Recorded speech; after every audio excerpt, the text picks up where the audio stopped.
Di sini gue paham banget, semua dari kalian ya yang nonton video-video gue seperti ini itu pengen hidupnya berubah, kalian pengen ngerasain perubahan hidup. Dari tempat yang sekarang kalian berada, kalian pengen gimana caranya hidup kalian bisa improve jadi lebih baik. Kalian tuh nggak pengen ya berdiam diri di tempat kalian sekarang, makanya kalian cari video-video seperti ini untuk perubahan hidup kalian. Tapi gue akan bilang di sini ya, dan gue udah bilang di banyak-banyak video gue sebelumnya, bahwa waktu terakhir kalian untuk keluar dari tempat kalian adalah 5 tahun lagi, yaitu di 2030. Jadi ini bakal jadi 5 tahun paling krusial di hidup kalian. Mau kalian percaya gue atau enggak, terserah ya. Tapi gue janji nih, kalau lu abaikan omongan gue hari ini, lu akan mengalami penyesalan seumur lu hidup. Kita mulai dari zaman dulu, ya zaman dimana banyak raja dan banyak budak. Hidup raja seperti apa? Ya banyak cewek, dia punya influence, dia punya power, dia punya banyak uang. Budak itu ngapain ya jadi budak. Zaman dulu, kalau misal lu jadi seorang budak, itu sulit sekali untuk kalian naik kasta untuk bisa jadi royalty atau jadi raja. Hampir tidak mungkin. Karena dari garis darahnya sudah jadi budak. Ini ada perubahan ya di sekitar tahun 1960-an di Amerika. Di mana buruh pabrik kasarannya, dia bekerja keras bisa punya rumah, bisa punya mobil dan punya istri yang sayang sama dia. Itu 1960. Tapi kalau kita balik nih ke zaman raja dan budak, itu hampir nggak mungkin untuk bisa naik seperti itu. Dan zaman sekarang sepertinya sudah mirip balik ke zaman raja dan budak ya. Jadi di dunia ini ada raja dan ada budak-budaknya. Budak itu zaman dulu tidak pernah mungkin bisa naik kecuali ada satu hal. Itu bukan mindset, bukan skill, bukan apapun. Tapi chaos atau kekacauan. Karena di dalam sebuah chaos ya atau kekacauan yang terjadi di dunia, itu sebagai tangga untuk lu bisa naik ke atas. Lu pegang omongan gue ini. Semua kekacauan itu adalah tangga untuk naik ke atas. Jadi gue bilang tadi, chaos itu adalah sebuah tangga. Jadi jangan takut ketika gue bilang nanti akan ada gelap, akan ada krisis. Lihat itu sebagai tangga. Gue kasih contoh di Eropa lama ya abad ke-14. Ada wabah yang namanya Black Death di mana 30-60% populasi dari Eropa itu meninggal. Nah, apa yang terjadi setelah itu semua? Ada namanya labor shortage di mana orang itu tidak bisa lagi ya, tidak bisa lagi untuk bekerja. Jadi pekerjaan yang seharusnya dikerjakan oleh 100 orang, sekarang dikerjakan oleh 30 orang. Dan uang yang tadinya didapatkan untuk 100 orang sisa untuk 30 orang. 30 orang ini yang tadinya budak-budak ini, tadinya buruh-buruh ini dapat uang yang luar biasa banyak akhirnya. Dan mereka banyak yang naik kelas dari situ. Jadi zaman Black Death itu banyak yang mati tapi banyak yang naik kelas. Buruh-buruh yang bekerja keras di saat orang semua sakit. Mereka yang survive. Mereka yang nggak mau kontak sama orang lain, mereka yang isolasi dirinya itu selamat ya, dan itu mereka jadi orang-orang kaya selanjutnya. Kita lihat sama ya di abad 18 dan 19 di mana terjadinya revolusi industri yang luar biasa. Orang-orang tadinya buruh ya itu bisa berinovasi, mereka bisa dengan otak mereka menciptakan sesuatu di revolusi industri, menciptakan mesin kalau mereka pintar secara fisika, matematika. Mereka bisa menciptakan mesin yang membantu umat manusia. Inovasi ini yang tadinya dia buruh, dia pintar ya kan, dia dilahirkan dari keluarga buruh, dia sekolah yang baik, lalu dia bisa berinovasi, dia bikin paten dari inovasi dan dia jadikan pabrik dan apa yang terjadi? Naik kelas. Ya, 18-19. Ada kekacauan di dunia ini, perubahan revolusi industri, banyak sekali berantem, politik dan segala macam. Tangga. .com era, ya, tahun 1990 sampai tahun 2000. Di saat semua orang bilang, oh internet itu scam, internet itu nggak akan kemana-mana, email akan tetap dikirim pakai surat. Apa yang terjadi? Orang-orang seperti Jeff Bezos, orang-orang seperti Bill Gates itu lahir. Orang-orang seperti Larry Ellison yang bikin Oracle itu tadinya level buruh. Larry Ellison tuh orang tuanya nggak kaya sama sekali. Jeff Bezos tuh mulai Amazon, kalau lu lihat foto zaman dulunya itu dia mulai dari garasinya. Meja aja pakai pintu dia, tapi jadi seperti sekarang. Karena tadi kekacauan, perubahan ya. Perubahan dan kekacauan itu adalah sebuah tangga. Dan nextnya tangga yang lu lihat apa? 2009 ini. Ketika terjadinya krisis ekonomi global, lahirlah Bitcoin yang diciptakan oleh Satoshi ini. Jadi nextnya dari .com, kan revolusi industri udah, .com itu udah, nextnya adalah revolusi digital.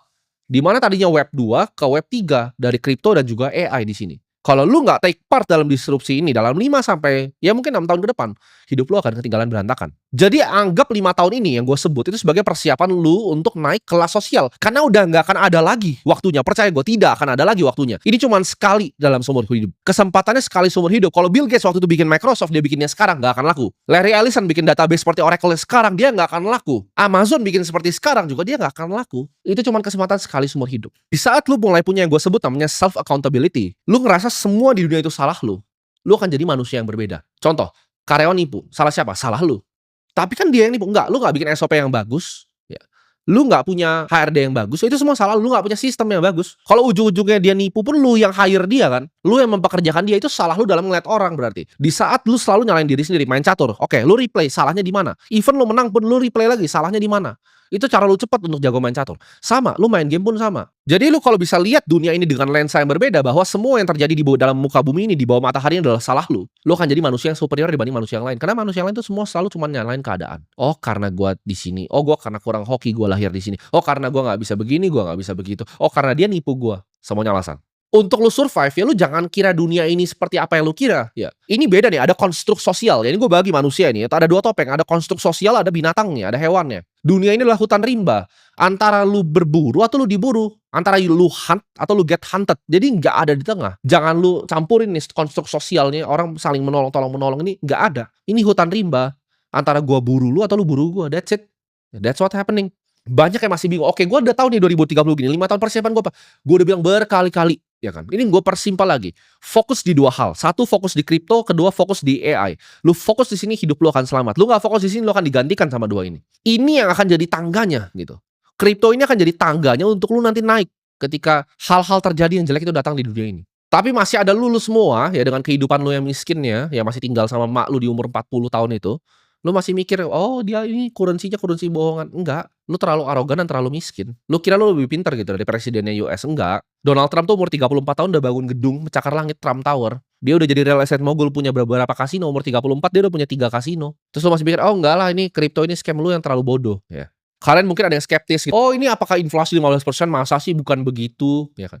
Lu tuh kira gua itu kayak mau takut-takutin lu soal inflasi, gua beneran peduli sama lu soal inflasi. Ini gua kasih tahu ya di sini ya, gua cinta sama inflasi. Nah, bingung nggak lu? Saya sangat sangat sangat cinta dengan inflasi. Kenapa? Lu bayangin deh, lu jadi orang yang cetak uang, oke? Jangan jadi gua, jadi orang yang cetak uang. Apa yang lu mau di dunia ini? Ya inflasi lah. Lu yang bikin uangnya, lu tinggal beliin aset-asetnya, karena inflasi artinya inflasi apa sih? Barang yang lu pakai dan lu beli kan makin mahal, ya nggak? Jangan bilang gua takut-takutin lu. Ini untuk kebaikan lu sendiri. Kalau gua sih senangnya inflasi kalau bisa 50%. Kenapa? Karena semua asetnya punya gua, propertinya punya gua, tanahnya punya gua, emasnya gua punya, bitcoinnya gua punya, aset punya gua. Lu punyanya apa? Punyanya cash. Itu yang kena orang kayak lu, yang cuma digaji bulan ke bulan, gitu. Jadi inflasi itu bukan hal jelek buat gue. Lu jangan mikir kayak gue tuh anti inflasi, kagak, gue cinta sama inflasi. Kalau bisa please ayo inflasi 20% biar miskin semuanya gitu kan. Karena kalau lu punya aset yang lu pengen adalah inflasi. Lu punya gedung nih, yang lu pengen adalah apa? Inflasi. Lu punya misalnya apa? Apartemen, service apartemen 30 unit, lu maunya apa? Inflasi. Biar lu bisa naikin terus harganya. Mereka kerja kayak buruh ya kan dengan gaji UMR-nya itu terus bayarin lu naikin terus harganya. Lu punya nih 100 rumah nih. Ya gue kontrakin semua 100 rumah gue ke orang-orang kayak lu, gitu kan. Jangan bilang kayak, "Lu mah bohong tentang inflasi." Kagak, gue cinta. Gue tuh nggak harus ngomong kayak begini, harusnya gue tipu kalian kan kayak mereka-mereka yang di atas sana.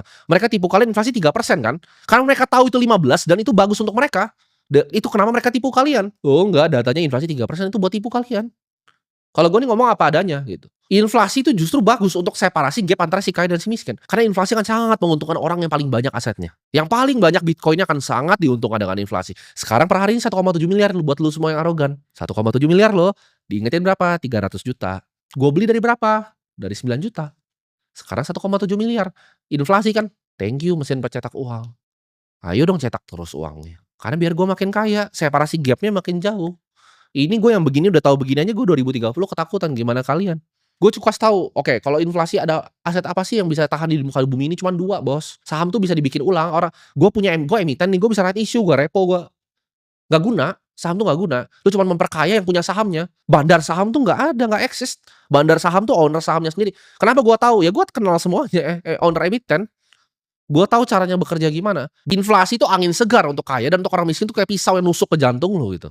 Jadi lu jangan ngomong di sini kayak seolah-olah, "Oh, gue anti inflasi, gue sangat cinta dengan inflasi." Please, inflasi 50%. Kalau bisa hyperinflasi. Gue jadi orang paling kaya sudah. Jadikan 2025 ya, lu nonton video ini lu pause nih, pikir dulu pakai otak lu nih ya. Jadikan tahun 2025 nih, tahun dimana lu ingat seumur hidup. Kenapa? Karena kalau lu nggak mainnya tahun ini, ya, lu nggak ambil kesempatan satu dalam 100 tahun ini, ya dalam beberapa generasi, gue sebutin tadi, Industrial Revolution. Itu 100 tahun, bos. Lu punya sekali kesempatan dalam seumur hidup untuk ngubah satu generasi keluarga lu.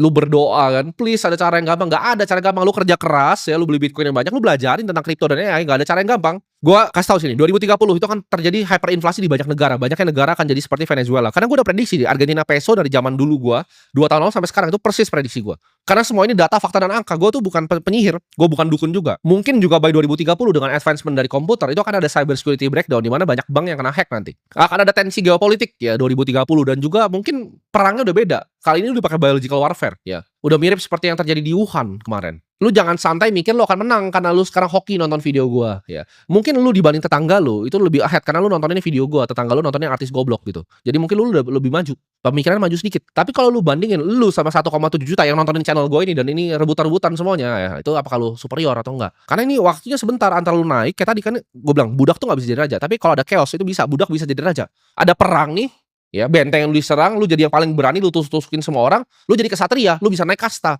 Itu cara cuman satu, buat lu diserang dulu sama orang.